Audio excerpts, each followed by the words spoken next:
Parabéns. Tá ficando bonito o negócio. Eu fiz uma.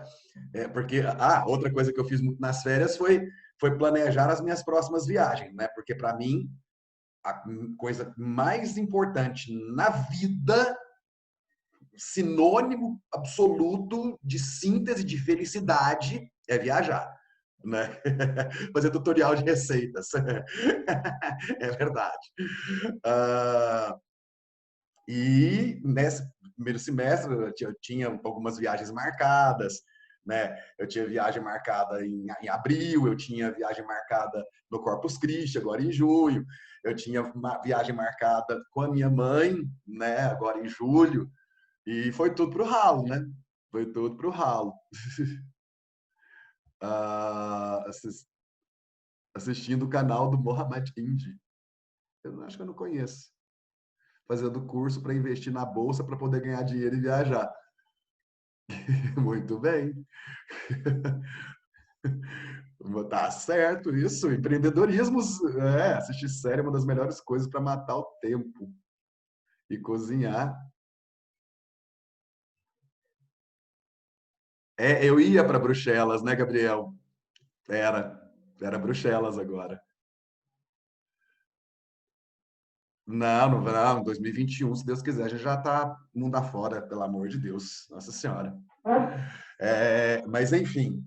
ah, eu não tinha comentado, não. Você fez, foi para chutar? Acertou. Eu, eu ia para Berlim, Amsterdã, Bruxelas e Bruges. Eram as 4 cidades que eu ia fazer. Aí, para o ano que vem, eu já estou mudando os planos. Já estou fazendo uma outra viagem por caminhos mais desconhecidos. Eu quero conhecer a Bósnia, Montenegro e a Albânia. Medo dessa chaleira fantasma. Pois é, eu tenho que tomar o cuidado de não ir para nenhum hotel mal assombrado, né? Porque já basta uma vez na vida, né? Uma vez na vida de hotel mal assombrado já tá, ó, legal. Ô, Periquito, seguinte, eu tava olhando aqui, e acho que vocês já estavam cansados, né? Deve ser, porque no final do semestre passado, a minha última aula foi exatamente a introdução ao parnasianismo e ao simbolismo.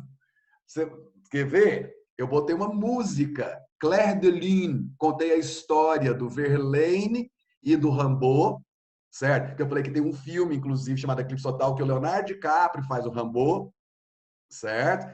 E que eles estavam lá naquelas tabernas malucos, tomando absinto, e aí o Verlaine ouviu um cara chamado Debussy, que era amigo deles.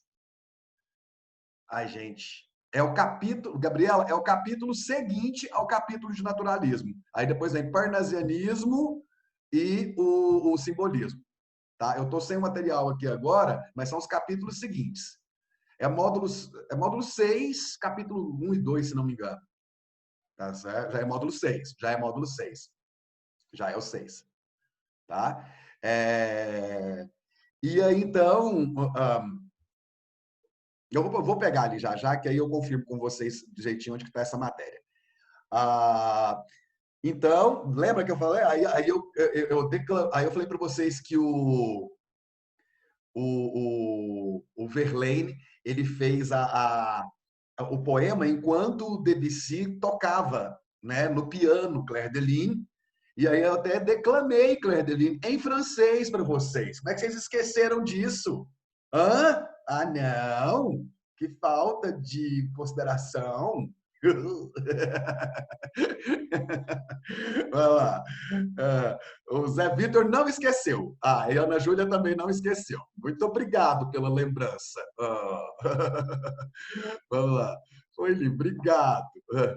Se semestre passado você me para de cansar, isso é para esfregar nossa cara contra o chão. Tem isso, né? Vamos lá. Então, meninos, vamos lá. Eu vou até passar um pedacinho, fazer um resuminho dessa aula, né? Nós vamos fazer uma coisa Inception agora, a aula dentro da aula dentro da aula, né? É a Misa na Bíblia. Lembra da Misa na Bíblia? Nós vamos fazer a Misa na Bíblia aqui agora. Para você lembrar algumas coisinhas relacionadas a essa aula da semana passada. Roda o peão. Vai lá. Vamos lá. Pó Royal. Exato, o efeito Pó Royal. Exatamente. Muito bem. Ó, mas antes de mais nada, gente, tem uma coisa muito séria que eu preciso falar com vocês. A coisa mais importante que aconteceu enquanto nós estávamos de férias. Cabeleleira Leila. Cabelos, unhas e tratração e unhas. Cabeleleira Leila. Venha fazer suas unhas, seus cabelos e até mesmo tratar suas madeixas de cabelo conosco. Cabeleleira Leila. Tudo esterilizado pra você não ficar mal. Cabeleleira Leila. Ela e seu sobrinho neto Luiz Cláudio vão fazer suas unhas e cortar seus cabelos de uma forma maravilhosa. Leila Cabeleireiros. O salão de cabeleireiro da Cabeleleira Leila.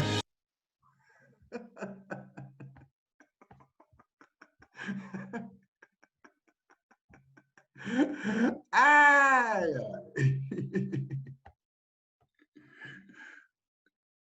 Quando tudo começou a girar, eu disse, Berenice, segura. Nossa Senhora. Vai lá.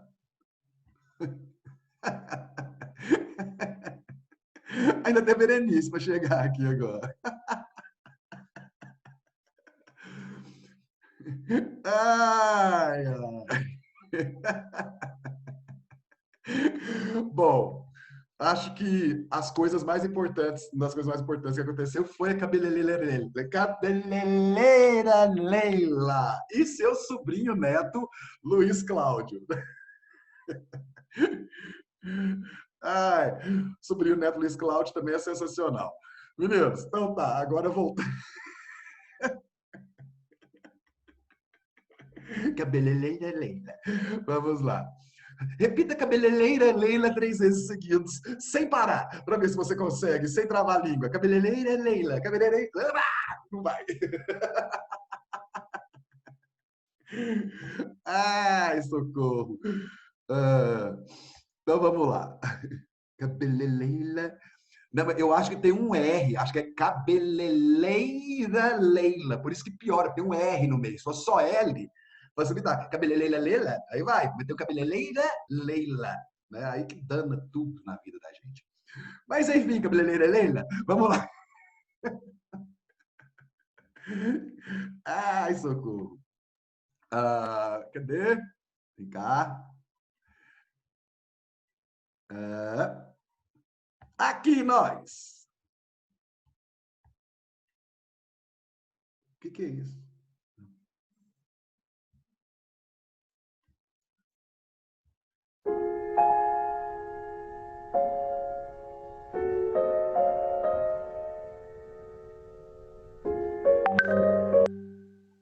O Clair de Lune.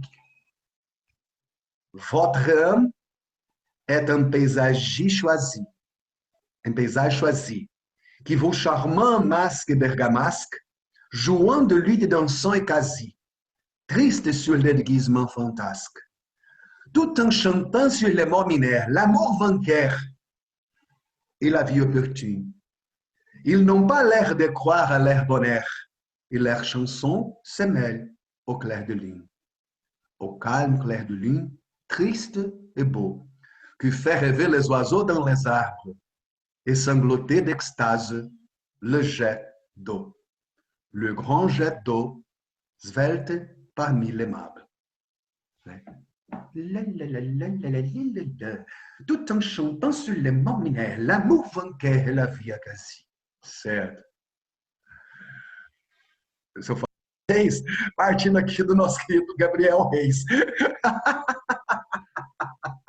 De alto intelecto ou roedores extraterrestres? A invasão e infiltração dos esquilos acabou de ser revelada. E vai conseguir apoio das fadas com suas cervejas fortes para ficarem bêbados lá na Cracolândia. Meu Deus! E Rambo, gente, assim, é um cara que, assim, nossa senhora, deixou de ser meramente aquela coisa fria, técnica, que supostamente deveria ser. Tem uma música do Belchior que pega os dois primeiros. Bom,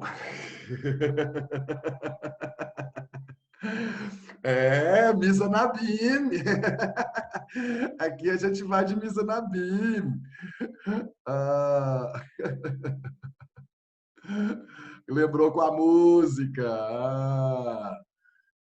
Gravou no Recreio, tá mostrando pra gente. Ele parpancé, ui! Raul para análise, não sei, parece verídico. Não estava entendendo nada. React da própria aula. Raul React.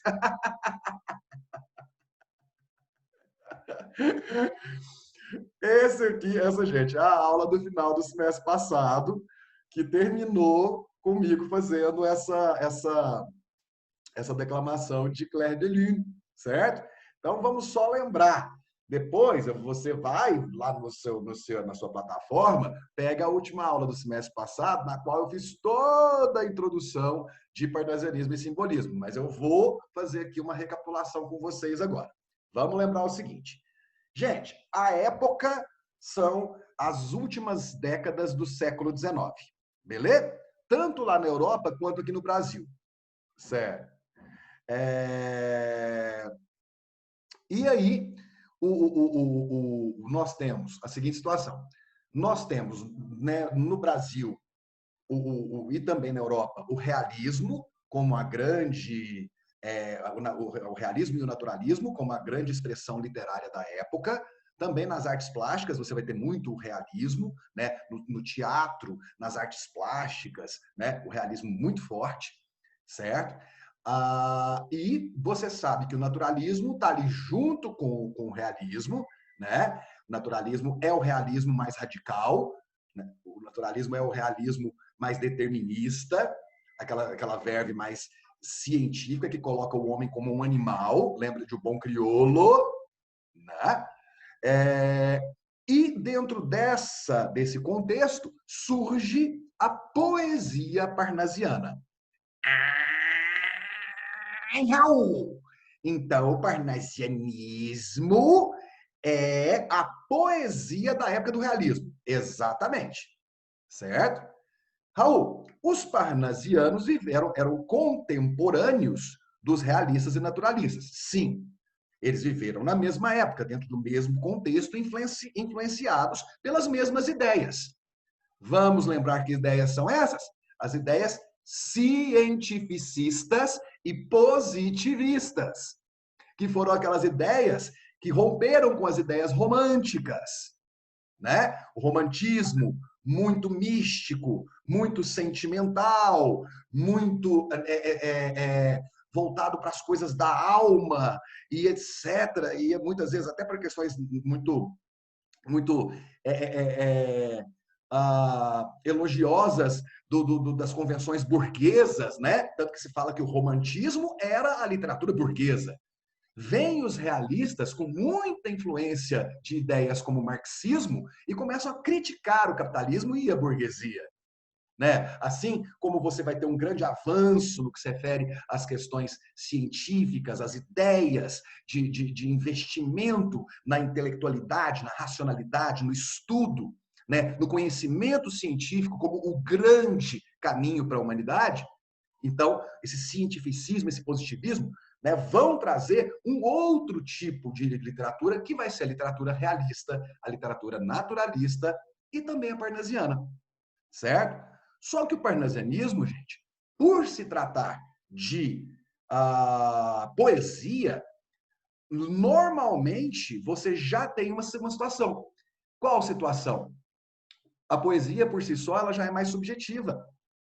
A poesia por si só, ela já tem um caráter mais lírico, mais intimista. Então, como é que você vai botar essa coisa super científica? Como é que você coloca essa coisa super positivista dentro de uma visão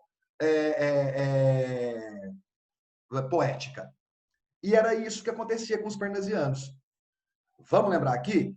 O parnasianismo vai ser uma poesia extremamente técnica. A grande questão dos parnasianos é voltar para os aspectos clássicos da poesia, rompendo com o sentimentalismo romântico e apresentando uma poesia baseada no equilíbrio, na técnica e na racionalidade. Tá? Uma poesia baseada no quê? No equilíbrio estético, na técnica e na racionalidade. Então, nada daqueles arroubos de ultra-romantismo, de morrer de amor, né? Do mal do século, nada disso. Né? A poesia não deve ter, de acordo com os parnasianos, nenhuma outra função a não ser a de ser bela. Certo?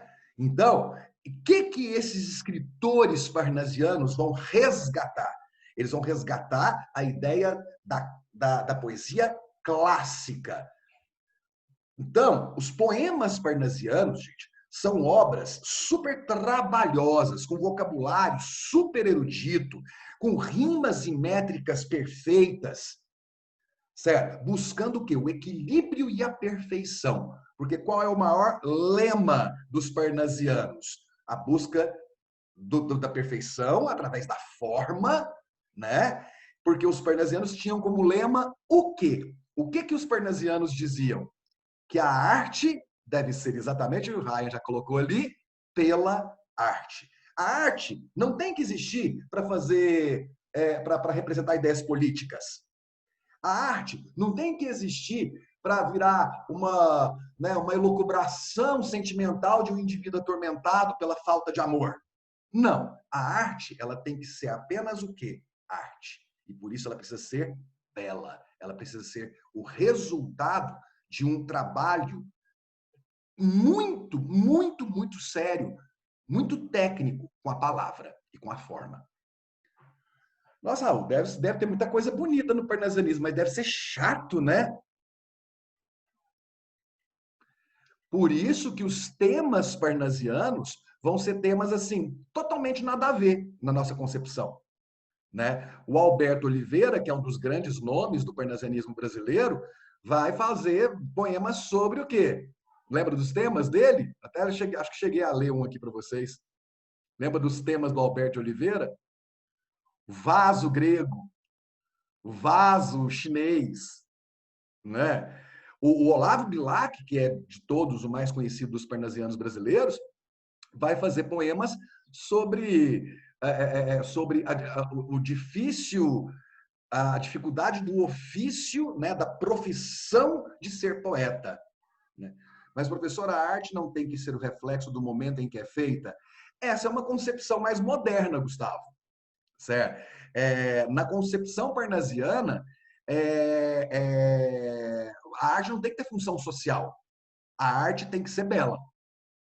Por isso que muitos consideram o parnasianismo uma poesia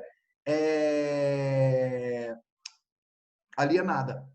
Eu, particularmente, considero. Apesar de eu reconhecer a beleza, né, e a dificuldade do trabalho que é feito na poesia parnasiana, mas eu acho a poesia parnasiana completamente alienada do que está acontecendo no mundo.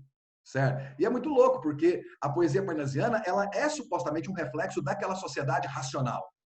Só que aquela sociedade racional está discutindo o social. Os parnasianos não querem saber disso. Tá certo? Viviane, tinha uma sua mãozinha levantada aí? Foi sem querer ou você quer... Várias pessoas estão levantando a mão ali. Peraí. Não, eu quero falar. Ok. Oi. Professor, tipo assim, então eu posso falar que, igual, eles não ligam muito para o conteúdo do texto, o assunto, e mais para a estética dele, né? Completamente. Completamente. Ah, tá. Obrigada. Jéssica, você quer falar também, meu bem? Sim. A minha dúvida é se existiam poetas parnasianos que mistavam a estrutura, a razão, a racionalidade, sistemas mais clássicos, com temas universais, como amor, mistavam emoção. Maravilha. Os temas geralmente vão ser temas universais. Mas os temas universais são aqueles temas assim que não se engajam politicamente, nem socialmente, nem nada, sabe? Tipo um vaso grego, a beleza do vaso grego, a beleza de uma obra de arte, ou a beleza da poesia, tá certo? Agora, aqui entra uma coisa que é importante ressaltar.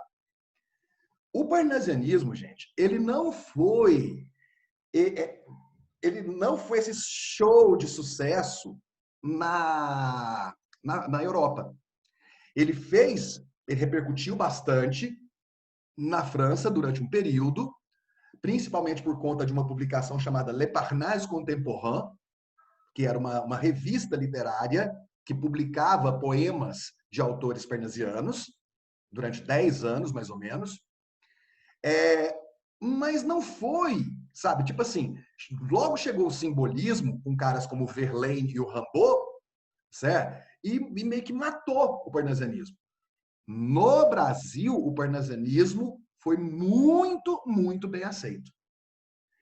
Raul, por quê? Por 2 motivos. Primeiro motivo, a elite brasileira sempre gostou de parecer mais europeia do que realmente era.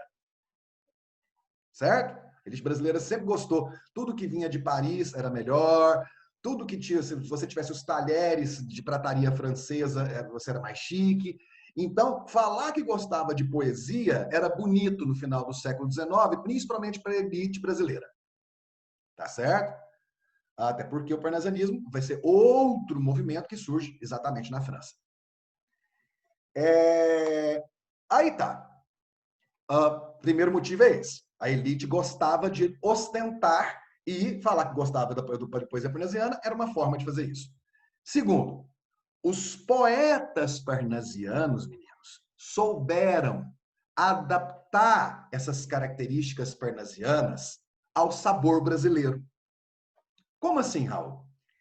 Em vez de fazer uma poesia que fosse exclusivamente técnica, muitos dos nossos poetas, né, trouxeram para a poesia parnasiana brasileira um maior sentimento, um maior lirismo. Raul, mas isso não é contra o que o parnasianismo prega? Aham. Mas brasileiro gosta de dar um jeitinho nas coisas? Aham. Então, o parnasianismo brasileiro vai ter, sim, o apelo técnico, formal da poesia parnasiana, beleza? Usando, por exemplo, né, a questão do formato em soneto, certo? Os 2 quartetos e os 2 tercetos, grande parte das vezes buscando versos decassílabos, aquelas coisas todas, certo? Porém, você vai ter uma boa leva dessa produção também com um apelo mais sentimental, mais emocional, mais lírico. E vai ser essa pegada que vai fazer o parnasianismo funcionar no Brasil. Porque, sinceramente, se o parnasianismo vivesse só de vaso grego, ninguém aguentava, não. É muito bonito, é muito bem feito, palalá, palalá. Alberto de Oliveira era sensacional, mas se você não tivesse um soneto 13 do Olavo Bilac, que fala, ora direis ouvir estrelas, eu mostrei isso para vocês na vez passada também, vou lembrá-lo já já, certo? Ou se não tivesse As Pombas do Raimundo Correia, certo? Não teria sustentáculo, porque não adianta, o pessoal quer poesia, o pessoal quer sentimento.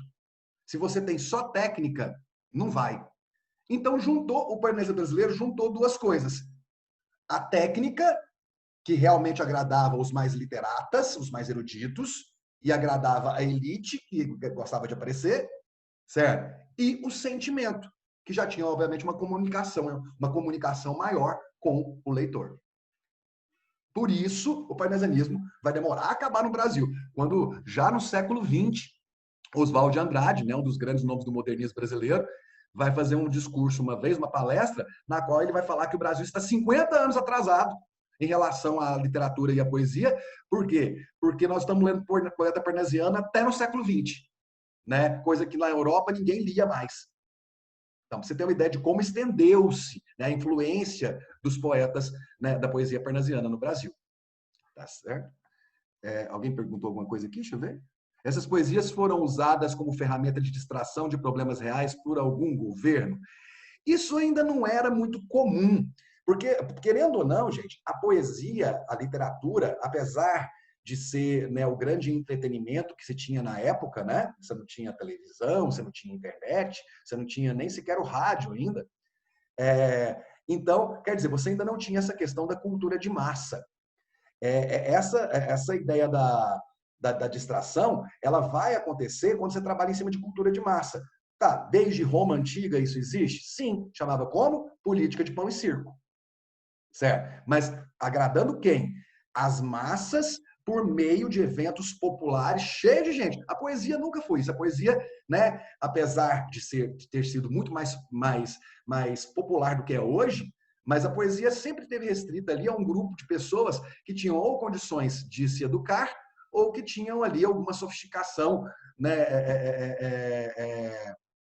uma busca, um gosto, né, por uma literatura mais sofisticada. Certo? Então, quer dizer, não era como se fosse uma coisa de cultura de massa. Certo? A opção dos parnasianos é interessante observar, porque fora da vida, né, como escritores, os parnasianos eles eram muito ativos. Muitos deles eram muito ativos politicamente. Olavo Bilac vai ser um dos autores do hino da bandeira, da bandeira da independência. Estou na dúvida agora aqui. Não, da independência não é não. Um dos hinos nossos foi o Bilac que escreveu, foi um dos autores da obra. O Olavo Bilac, ele, aliás, meninos, deixa eu contar essa para vocês que, né, vocês têm muito a agradecer o Olavo Bilac. A participação política dele, como um nacionalista que ele era, né, foi uma das grandes sugestões que ele deu quando ele se tornou um poeta renomado, uma figura pública reconhecida e respeitada no Brasil, foi o de tornar o serviço militar obrigatório para quem fizesse 18 anos de idade. Obrigado, Olavo Bilac.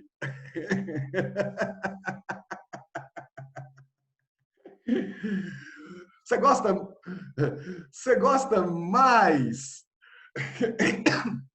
Estão falando que foi o hino da bandeira. Obrigado. Você gosta mais ainda dos parnasianos agora? Não, e o Olavo Bilac é uma figura existem muitas lendas sobre ele, sabe? Foi uma figura importantíssima, não há dúvida, né, gente? O cara tanto que ele era chamado de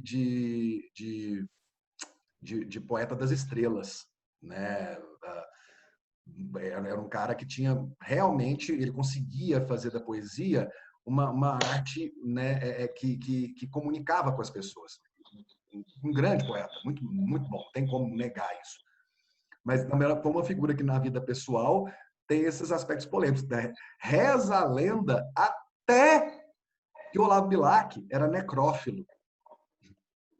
Que ele gostava, que ele tinha desejo sexual por cadáveres. Oi, Raul. Oi. Tudo bem? Quem tá falando comigo? Cida. Oi, Cida. Tá me vendo, não? Não. Eu venho aqui. Eu achei você. Oi, Cida. Raul, deixa eu te falar. O Guilherme já printou a tela, ele está tentando printar a tela para colocar nas redes sociais, só que está aparecendo quase só você e os meninos não. Então, moçada, apareça aí. Vamos fazer, vai printar uma tela que tiver o professor e cheio de vocês, das fotos, você, o rostinho de vocês, né? Então abre aí, galera. Não tem como postar nada do segundo ano, tá aparecendo só o Raul na tela. Abre aí. Abre aí, vamos lá, vamos aparecer. Aí mostra o rosto para fazer uma tela bem cheia, bem bonita. Bota a cara no sol. Bota a cara no sol, mano. Isadora.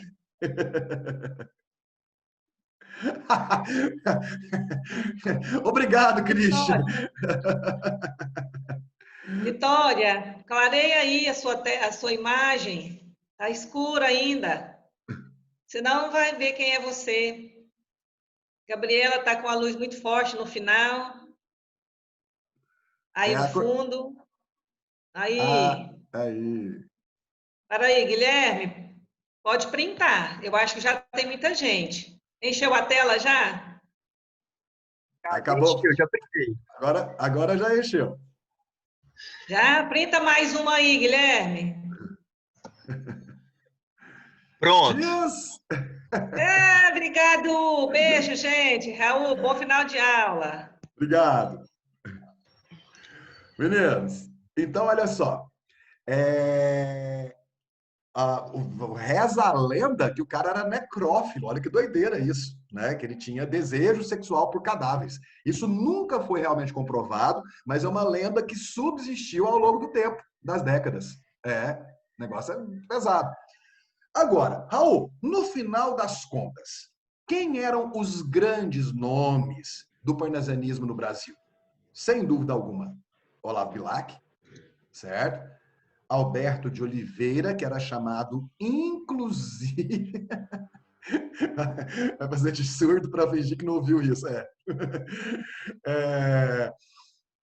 O Alberto de Oliveira, que também foi chamado de príncipe dos poetas, certo? Raimundo Correia, e muitos acreditam que ele não fosse, na verdade, tão grande quanto o Alberto de Oliveira e o Olavo Bilac, mas é dele, né, um dos poemas mais bonitos do parnasianismo, que é As Pombas, certo? E nós temos ainda a Francisca Júlia. A Francisca Júlia, que passou batido, para variar, mulheres escritoras passando batidas em uma sociedade patriarcal, certo?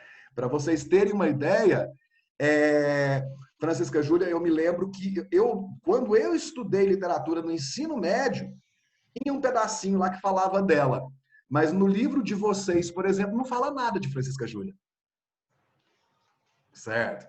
Então, quer dizer, percebe-se que é uma autora que continua à margem, certo? Mesmo sendo um nome importante do parnasianismo brasileiro, certo?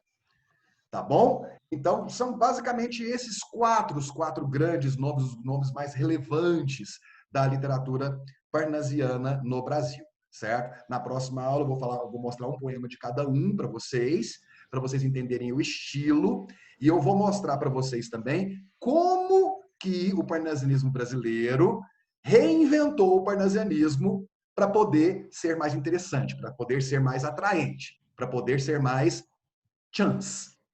Tá certo? Tá? Beleza. Saindo do parnasianismo e indo para o simbolismo. O simbolismo também surge na França? Sim. Gente, o simbolismo atropela o parnasianismo nas últimas décadas do século XIX, em Paris, por exemplo. Certo? Essas duas figuras que eu falei para vocês, Paul Verlaine e o Arthur Rimbaud, vão tomar a vida intelectual, poética de Paris de assalto, assim, sabe? E no meio disso, a música simbolista, no meio disso, as artes simbolistas ganham muita, muita, muita força. E o simbolismo, gente, vai ser, assim como o parnasianismo é a negação do romantismo, o simbolismo é a negação do parnasianismo e o resgate do romantismo. O parnasianismo racional, equilibrado, vai negar quem? Romantismo. Sentimental, subjetivo, tal.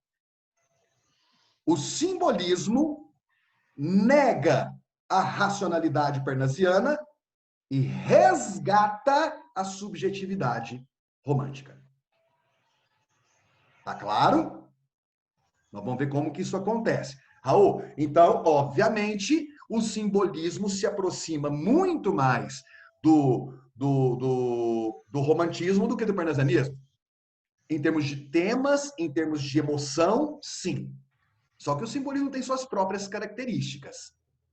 Certo? E aí... Deixa eu ter alguém me chamando. Ah, não. Que susto! Eu vi alguma coisa pela janela lá fora, alguém me chamando, mas era Manu, não era Raul, não. Não é? Espero que não seja a faxineira do Hotel Cristina. Né?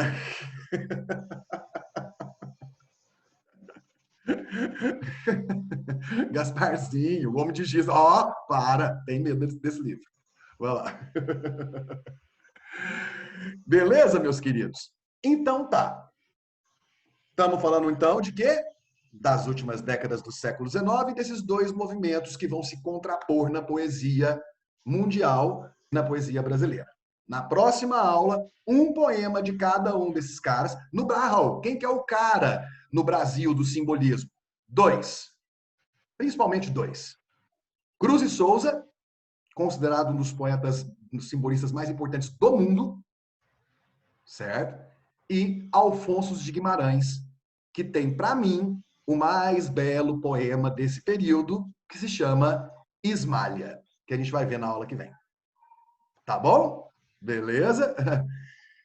Meus lindos, abre o microfone para dar tchau.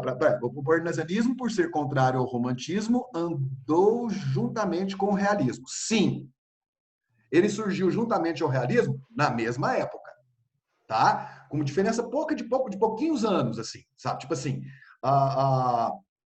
o realismo começa no Brasil em 1881, né? O naturalismo também, vamos lembrar? 1881, Memórias Póstumas de Brás Cubas inaugura o realismo no Brasil. Em 1881 também, né? O naturalismo é inaugurado por O Mulato. Por volta de 1883, você já vai começar a ter as obras dos parnasianos.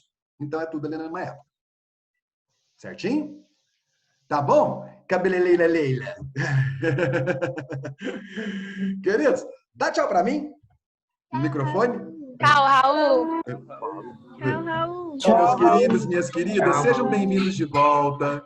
Que seja lindo. Segue as páginas que eu falei. Segue as páginas. Vai buscar dica de filme, livro e série para você ficar mais legal. Tá bom? Beijão para vocês. Até semana que vem. Gente, ó. Senão ele vai te pegar. Tchau, tchau.